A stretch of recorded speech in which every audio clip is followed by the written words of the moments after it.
I'm the strength and conditioning coach for men's soccer here at Virginia Tech. I've been here since June of 2018.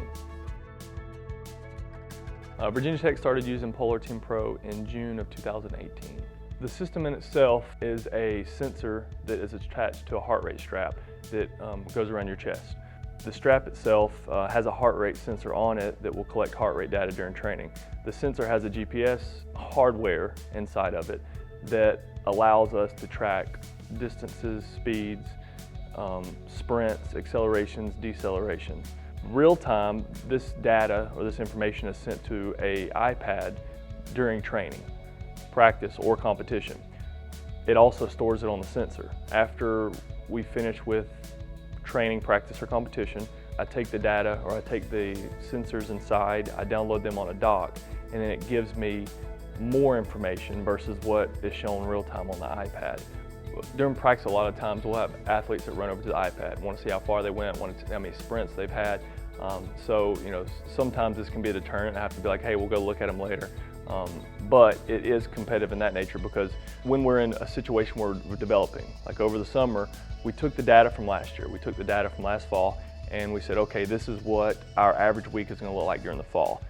In order to prepare them for those stresses during the fall, the heart rates they're going to be in, the speeds, the distances, the accelerations, the decelerations. We took that data and we basically reverse engineered it back to our starting point. So our starting point was the last week of May as far as when summer training was going to start.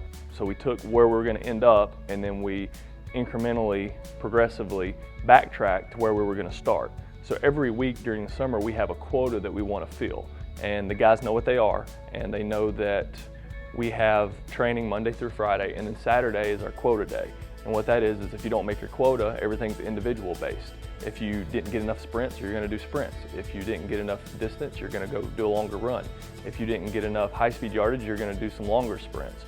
Knowing that, they are constantly aware of that, and I think it does motivate them to get the work done during the week so that they have less on the weekend and they have more opportunity to recover.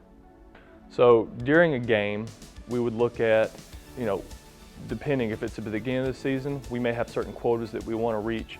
We want to have our starters 30 to 45 minutes, and we want to cap them at a certain distance and a certain training load overall, internal and external load, so that we make sure that we don't do a lot more than they've seen before.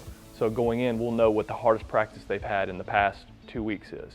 And then we'll say, okay, how far do we want to push them past the hardest thing they've done in the past 2 to 4 weeks? Once you get past what you're prepared for, you're going to start getting fatigued. You're going to start slowing down, and your likelihood for injury increases.